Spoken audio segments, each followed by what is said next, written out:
Well, let's bring in Mohammed Shehada for more on the situation facing Palestinians in northern Gaza. He is the Chief of Communications for the Euro-Mediterranean Human Rights Monitor. Mohammed, thank you very much indeed for your time. How do you try to assess the situation then as this siege in the north of the Strip enters a third month? Well, basically, it's a peak moment of genocide with a very, very clearly well-documented intention of wiping out the entirety of northern Gaza.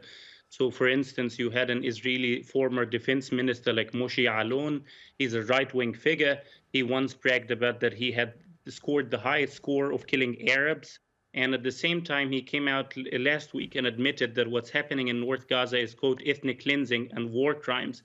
And he added that it's the generals and IDF commanders in the field who are operating in northern Gaza, they are fully culpable. They commit these war crimes of ethnic cleansing and genocide with a clear mentality that this is wrongdoing, that this is a crime against humanity and a war crime. He said, quote, "I'm speaking in the name of IDF commanders who are operating in the northern Gaza Strip. They reach out to me expressing fear about what's happening there.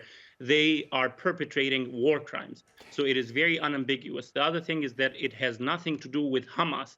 The entirety of northern Gaza at the moment is seen by Israel as one big legitimate target. Every single soul in northern Gaza is being completely starved, bombarded, shell-shocked, and mass incarcerated, mass killed, mass imprisoned, mass wounded. And at the same time, you have IDF campaigns on the ground of raising homes systematically, one by one. There's even a private company that was revealed yesterday called Libby. It's run by Israeli settlers who build outposts, illegal outposts in the West Bank. And they are operating in northern Gaza to destroy and raise homes completely.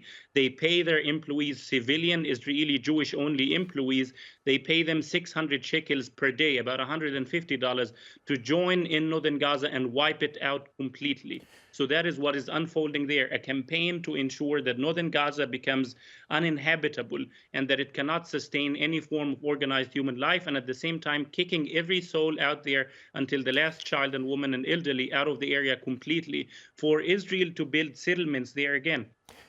Those comments you mentioned from the former Israeli defense minister, also a former chief of the army, so a respected voice within the country.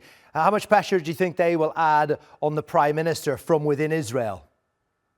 The problem is that there has been already a lot of pressure inside Israel on the prime minister. You have almost unanimous voice on the Israeli opposition that keeps pressuring Netanyahu, the hostage families, former officials, and even current IDF officials, the IDF chief of staff, the IDF spokesperson, Daniel Hagari, or chief of staff, Herzi Halevi. They've been trying to challenge Netanyahu publicly nonstop. Even his last defense minister, Yoav Gallant, challenged him multiple times. The problem is not the pressure inside Israel. The problem is that Netanyahu is being given carte blanche, full check, complete green light by the United States and the overwhelming majority of European governments to do whatever he pleases with their support, funding, and weaponry. And as long as these weapons keep flowing, there is no stopping Netanyahu. He can carry this on and on and on forever. Talks appear to be resuming in an effort to try to achieve a ceasefire. We had those discussions between Hamas and Egyptian mediators in Cairo.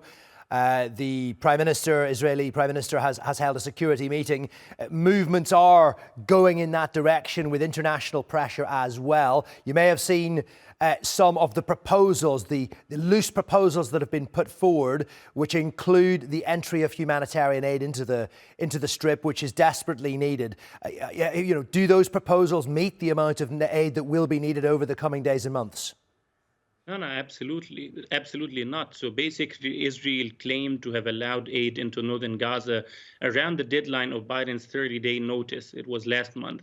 And they allowed only 2 trucks to go to the north in over a month. It was over 40 days at the time. The same day that they allowed the trucks to go in by night, by dawn, they went in and burned the warehouse, the school, the refugee shelter where these trucks were positioned, and kicked everybody in there out to southern Gaza and arrested a lot of them. In the north of Gaza, currently there is about 70,000 people in Jabalia, Beit Lahi, and Beit Hanun who are not getting any food for 2 months, not getting any water. In the rest of northern Gaza, Gaza City and its surroundings, also you have a very similar grim situation where they get only meager, very, very scarce supplies every once in a while of canned food, and that's it.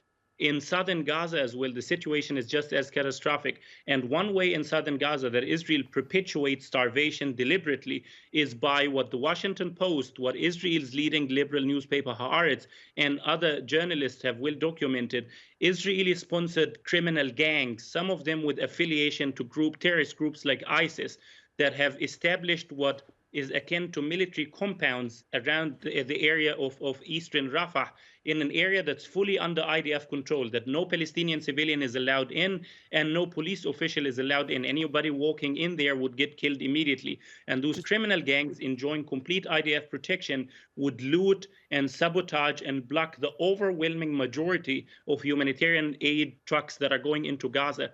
They charge some of the trucks as much as $5,000 per truck per time to allow it to go in Gaza. But recently, a UN official told me they tried to get into Gaza about 109 trucks in one day.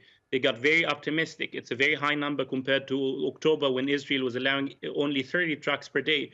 And on that day, 89 of the trucks were looted immediately. The rest that tried to go to northern Gaza were stopped by the IDF for 5 hours, and they were looted while they were standing and waiting. So nothing went in. That's why you have bakeries in southern Gaza that have shut down, and UNRWA that announced it suspended its operations in southern Gaza to bring in through the Kerem Shalom crossing because of that organized systematic looting. Mohammed, thank you very much indeed for the moment. Mohammed Shehada there joining us live from Copenhagen. Let's bring in